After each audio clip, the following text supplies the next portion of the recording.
as a designer, what we are doing is we're putting together assemblies that provide the needs of humanity in a way that benefits the environment and the earth and its peoples without accumulating large amounts of surplus that creates lots of inequalities, because there isn't a lot of surplus really to be accumulated. As soon as you start accumulating surplus that should be returned to earth care and people care, you end up with all sorts of inequalities and injustices.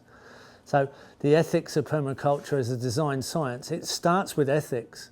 As most good practices have in human history, there's been ethical approaches to the way we behave. And science doesn't have ethics. It doesn't appear that as science became the god of the world and was going to answer all our questions, we removed the idea that it has to have ethics. So science often has sociopathic behaviour linked to it, like some of the GMO practices have nearly potentially killed life on Earth a few times now. Luckily, they've been stopped, and we haven't just trialled life on Earth as an experiment. For instance, the genetically modified soil organism that was created with alcohol as a byproduct of organic material breakdown. Potentially that could have killed all vegetation on Earth. Pseudomonas syringae back in the 1970s was genetically modified not to have spikes on it, which is a cloud-seeding bacteria that sits on the leaves of all green material and accumulates ice nuclei and creates a large proportion of the world's rain. That was genetically engineered to have bumps instead of spikes. Luckily, it wasn't released. And that was done to stop frost on strawberries in California. So we could have had some rich strawberry farmers and very little rain on Earth if that had mutated. So there's been very unethical, potential scientific behaviour. So permaculture was originated to start as an ethical design science, and the ethics are very simple. If it's a permaculture design system, then it cares for the earth, its living and non-living systems. So intrinsic to that is a life ethic. All living things have some intrinsic worth. And if we don't understand it, then we need to, those living things. And then people care of people. If it's not caring for people and it's just caring for the earth by enslaving people, then that's not permaculture either.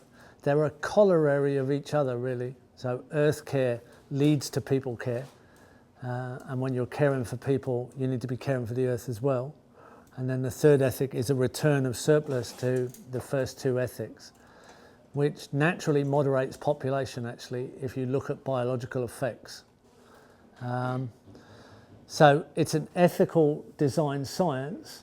And when we go in and look at systems, we're looking at a landscape. We want to be able to read what happens in that landscape, what has happened in that landscape in the past. Why is it the way it is? How has it been affected by people, which it often has been, and how then we design it to go on towards a diverse abundance where we can supply the needs of people in a way that's beneficial to the environment itself. So there are lots of indicators that we use. A major one is soil. If you want a very simple indicator, is that however you're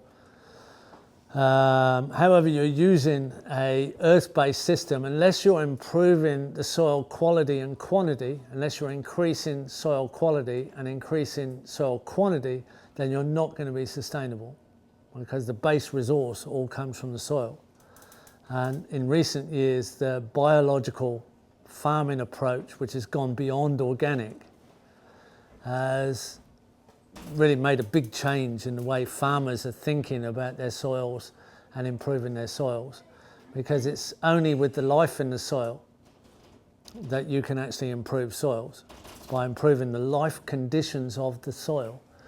And yet since the mid-1800s, we've ignored the life in the soil because it's just too complicated. It's the most complex living ecosystem on Earth. And that was really a move by chemistry to decide that we can ignore it because we can feed plants with soluble fertilizers.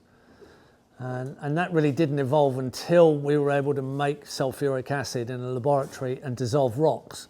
And the whole process started about 1880. It's 1850. It's not that long ago, really, considering what's happened. Okay, from a couple of interesting points here. I heard someone talking at lunchtime about take people off the earth and we'd sort of solve a few problems. That the scientists sort of debated for a long time that we had a climate change and a general climate warming and sea level rise. It's actually accepted now. Whether that's part of a natural process or not is still being debated by some. Whether it's got to do with the gross increase in carbon in the atmosphere, which is never recorded in the ice core data back 500 million years, although the sea level has been 4 meters to 6 meters higher and 140 meters lower in the 500 million year period that we think the ice core data gives us. Of course, we think that's correct. But so that has happened before.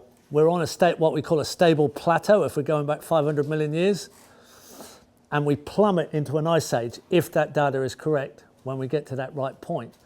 But we have if that ice core data is correct, we have never seen the carbon graph increase at such a rapid rate in front of the temperature graph. The carbon graph and the temperature graph mirror each other quite accurately if that ice core data is correct. Scientists have debated whether we have climate change, whether we have global warming, sea level rise. It's pretty much recorded now we do have, and we have climate weirding. They're not talking about that much. We're having the hottest day, the coldest day, the windiest day, the wettest day, for that day on record everywhere at once. We're getting an extreme variations, and generally a baseline data warm. Now that means the moderator is missing, and the moderator is the ecosystem interceptor, because life is full of energy. Ecosystems are great diversities of species, and they're expressed in their highest form as top predator alive. So if you're talking Amazon, you're talking one hunting pair of jaguar, which is 35,000 hectares. One hunting pair of jaguar need 35,000 hectares of pretty pristine Amazon. Now, if you want to go back to a nuclear disaster that's something like Fukushima, you can go back to Chernobyl and you can have a look that top predator is alive in the main streets of Chernobyl right now. There are wolf packs in the main street, which is top predator, which says something about the recovery capability of nature. Although it may be somewhat radioactive, it's there, right? We can't help that. We're all 11 parts per million DDT. Right? That's just from a chemical that we shouldn't have been releasing and are still releasing in the third world. Right? But there are a growing number of scientists now that actually believe that if you take people off the earth now, in one swift move, the environment will still collapse. We're over the tipping point and we're on the slide to the big crevice. There's no recovery now by taking people off the planet or taking them out of function. Therefore, that's something extremely positive, believe it or not. It's a permaculture solution. The problem is the solution, and this is a way you need to think. You need people now.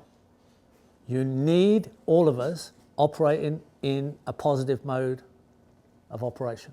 You need us to go into positive action because nothing else can save the environment now if they're correct. So there's nothing wrong with people. It's just the way we behave, right? That's all. We're actually wonderful and we're very clever and we have incredible ability. That's quite obviously demonstrated by technologies like this, right? If we're all operating in the right way, we can recover this quite quickly. We can undo what we have done a lot quicker than we've actually done it. But we have to be in operation. So we have to get people in this way of thinking. We have to go into a design science way of operation.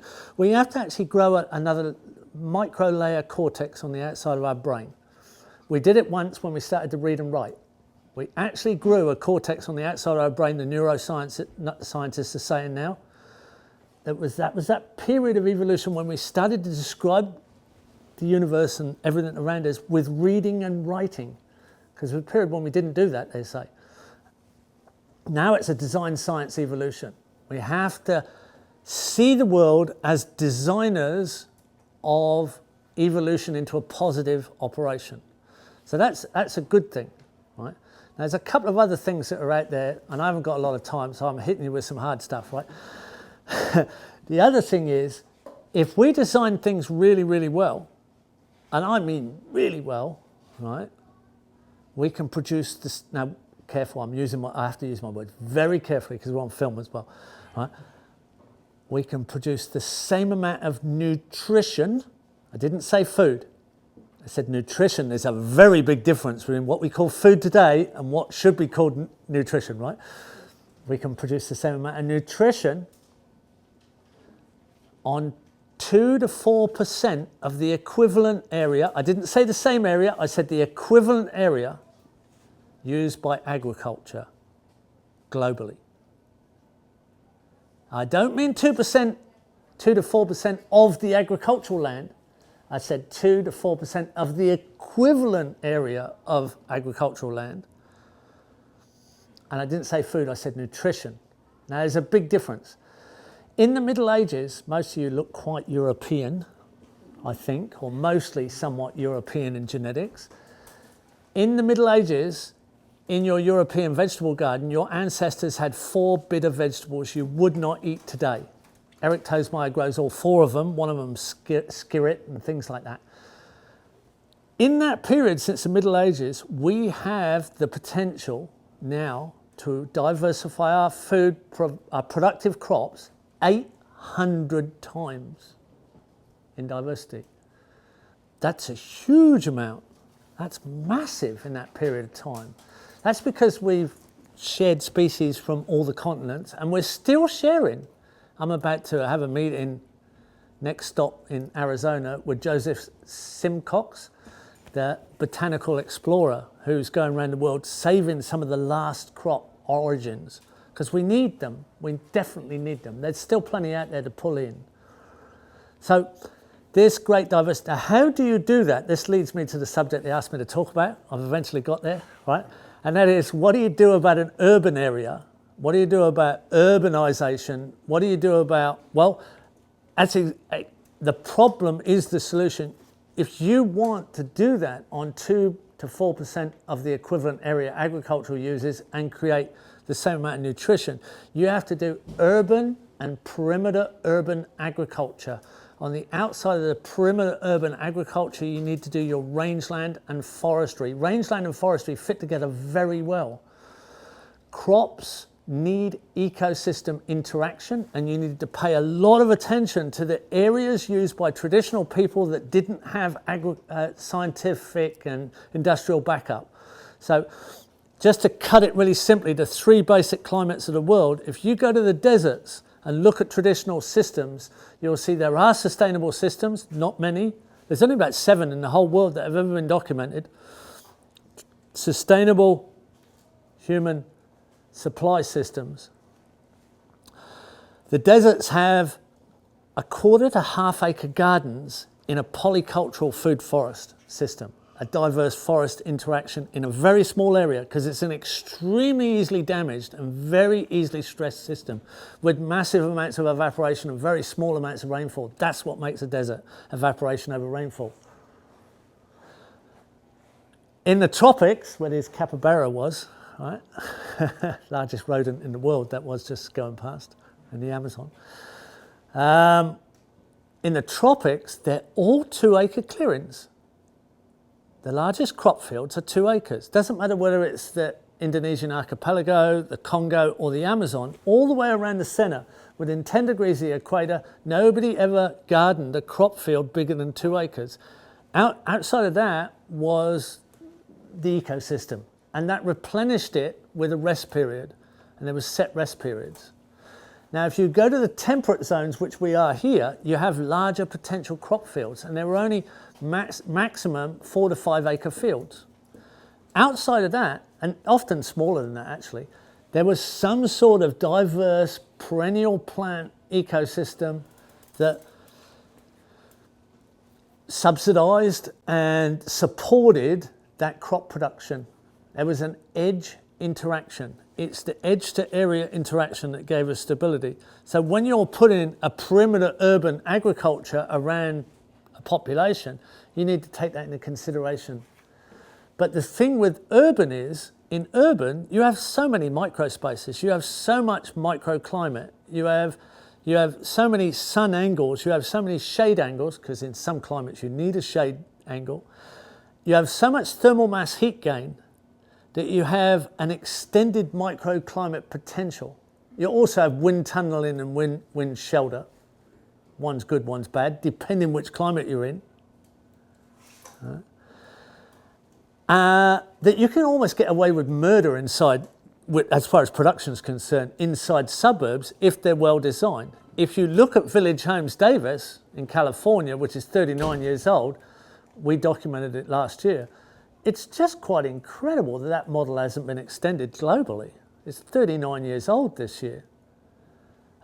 It was literally designed on water harvesting swales, and on a flat landscape.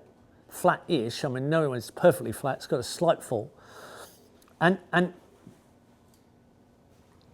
water harvesting patterns first, then access, and then structures facing the right solar aspect for passive solar building construction.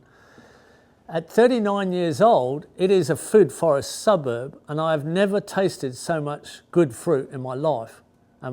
Frank got me to eat a lot of fruit off trees, and every single one was some of the most perfect fruit I've ever tasted, and that never happens. You always get a dud now and again, and got to smile when you eat it, right, in front of the camera.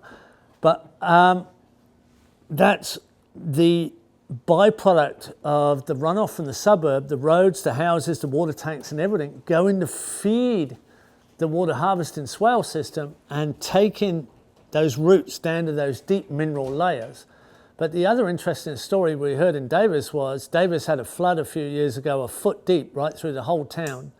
They didn't have anything they could do. They were sort of in a panic because there was no flood system preparedness. And so they just had a brainstorm of an idea and said, why don't we open the stormwater into Village Homes? And Village Homes sucked the town dry with its swales.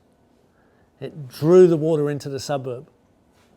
And that's just one little 70-acre suburb in the middle of the town. So if the whole town was like that, it would never flood or run out of food, you know, or be short of employment if you had a little bit of an imagination.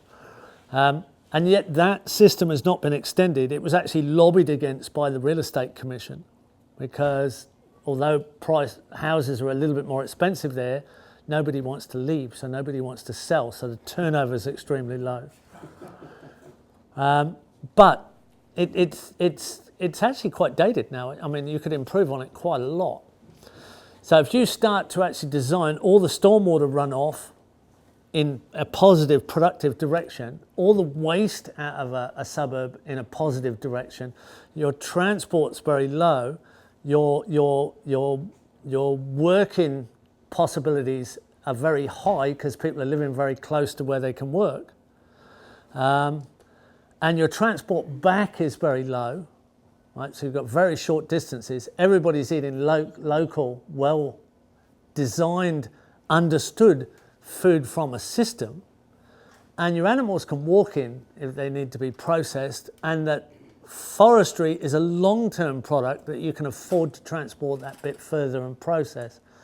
So when you look at what you're actually doing is, you're doing primary production from the land, processing the primary production, services, and the arts. That's really the four main livings. And really what you want to do is a portfolio of careers all at the same time.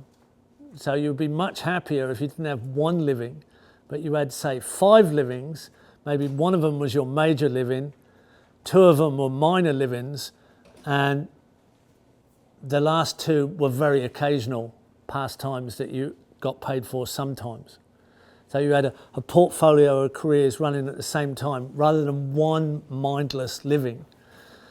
Now, when you actually do that, what you do in a bioregion of people is you create a personality of your bioregion, a fingerprint, a character of this land represented by the people, the land of the people of the land. When you bring in 800 times more diversity than you were capable of in the Middle Ages, you've got no idea what that looks like. None at all. I mean, it's just not possible to even, nobody has actually sat down and gone, okay, well, what's the local recipe book? A local recipe book, I can give you the clue to it straight away. It's going to be January, what's our local town? Brainerd, do I say? Brainerd? Brainerd. So we go January Brainerd, February Brainerd, March Brainerd. We do a month and a place, and it will give you a recipe book that's real. That's the starting point, all right? All the other recipe books make you go to the supermarket. So what is produced at that time, what's stored at that time, what's possible at that time? You'd be surprised what comes up when you add the ultimate diversity in there. So a local permaculture group would usually assemble 12 recipe books with the place and the month related to the recipes. So you start to identify yourself to your actual location. And then, of course, what do your local houses look like? What are the better representation of an energy efficient house? It's actually very well listed in page 510, chapter 14 of Permaculture Designer's Manual, if you want to have a look at it, right? By Bill Mollison. There's 2.5 pages of the Bioregional Resources map that gives you a sort of reader of what you'd like to know to be sustainable in an area. And if you read it, it's actually what you would like your local government to tell you. I mean, actually like to go to your local government and say, tell me this, please. Because there isn't hardly anything in there that they do actually provide for you.